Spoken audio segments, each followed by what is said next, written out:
As we get started today, I just want to tell you the goal for pressure ulcers, the prevention of pressure ulcers, really is zero. For a long time in healthcare, we've thought pressure ulcers was just a part of doing business.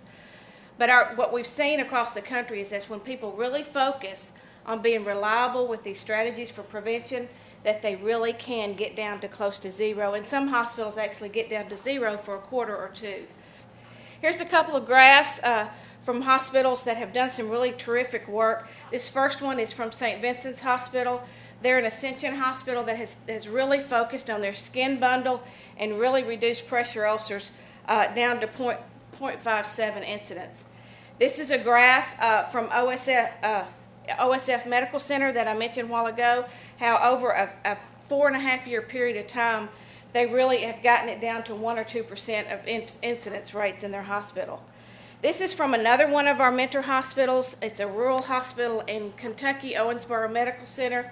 How they've taken their incidence, which started at 21%, and really over time decreased that incidence rate and all the patients in their hospital. This last graph is from Yuma Regional Medical Center. They are in Arizona, and we actually found them on our fall harvest that we did in 2007.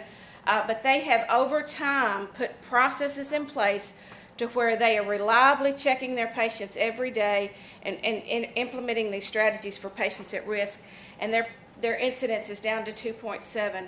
I will tell you for second quarter 2008 that they had zero incidents of pressure ulcers, and they were really proud about that.